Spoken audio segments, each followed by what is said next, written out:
Okay guys, here's part 6 in our series of videos on vectors, and we're looking specifically at the dot product here. We previously looked at adding and subtracting vectors and multiplying them by a scalar, and we saw how we could do that graphically and algebraically. Okay, we've done adding and subtracting. What about multiplying and dividing? Well, there's two different ways to multiply, and they have very different meanings. We're going to look at them now. And dividing, you can't divide vectors. I'm not going to explain it to you, but have a think about what multiplying and dividing might look like graphically, and you'll see that it's not really quite as obvious and quite as meaningful as adding and subtracting. We're going to focus in on one way of multiplying vectors. That's called the dot product or scalar product. Okay, here's the formula. There's two different formulas, and you will find this in your formula book. It's called the dot product or the scalar product. It's called the dot product because you have to use a dot here for multiply. Using a multiply sign, a times, means something very different. Okay, and it's called scalar product because the answer will be a scalar. The answer will just be a single number. They're two different formulas, but they give the same answer. I hope that's obvious already. And we get a scalar answer. Show some examples. Here's two vectors A and B. A is 1, 4, and B is 5, 2. And we take the dot product using that first formula. It's just 1 times 5 plus 4 times 2. You multiply the x components plus you multiply the y components. And if you have z, you multiply z components. And see, you get a single number there, 13. Here's an example of the second formula. You got, again, two vectors A and B. This time A is 3, 3, and B is 5, 0. So the magnitude of A is 3 root 2. So we need to find the magnitude here. Magnitude of B is 5. And the angle between them is 45 degrees. So when we put that all together, we get 15. Now just checking in with the other formula, multiply the x components, so 3 times 5, plus multiply the y components, 3 times 0, you get 15 as well. So two different formulas gave the same answer. And that'll always be the case. So what's the point of this? Well, the point is, for major application, is we can work out the angle between two vectors now. If we rearrange this formula, you'll see that the angle is the inverse cos of A dot B over magnitude of A times magnitude of B. So here's an example. Vectors A and B, same ones as we've had before.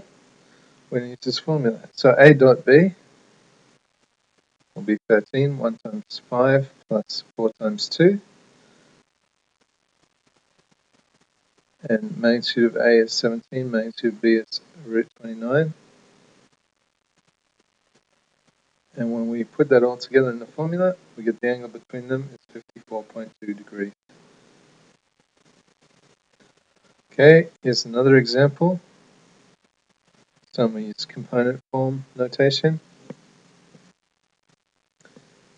So vector A dot vector B is negative 16. Magnitude of A is root 50. Magnitude of B is root 34. Put that in your formula. Because this is a negative number here, you're going to get an obtuse angle. So there you go, 113 degrees.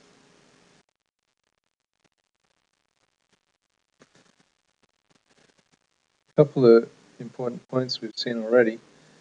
If theta is less than 90 degrees, if it's a acute angle, then the dot product is going to be positive. Now, last example we saw the dot product was negative, which meant it was bigger than 90 degrees. Here's something important, this middle one, you really need to remember. If the angle between them is 90 degrees, the dot product is going to be 0. Or if the dot product is 0, the angle is going to be 90 degrees. You know why that is? Because the dot product is magnitude of A times magnitude of B cos theta. And cos of 90 degrees is 0, so that'll make the dot product 0. Okay, I want to show that these two vectors are perpendicular. Now we could draw them and look at it and say, oh yeah, that looks perpendicular. But, well, because these squares aren't exactly square, and because how would you know if it's perfectly 90 degrees just by looking at it? It's really too hard to draw it. So we need to find a better way to show it. So what we're going to do is we're going to take the dot product. So that's 8 times negative 3 plus 6 times 4, which will get me 0. Therefore, the angle between them is 0, is 90 degrees. Okay, okay. In this example, we've got 3 vectors. Which of these are perpendicular to each other? Now we're looking at 3 dimensions here, so we definitely can't draw it, because we won't be able to tell from a 3-dimensional drawing.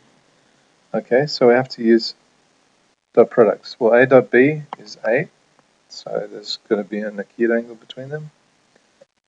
A dot C is 12, so again, acute angle. But B dot C, that's equal to 0. So B and C are perpendicular to each other.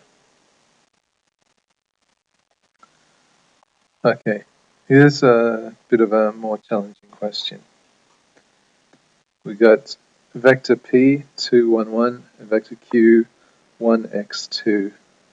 If the angle between them is 60 degrees, what values could x have?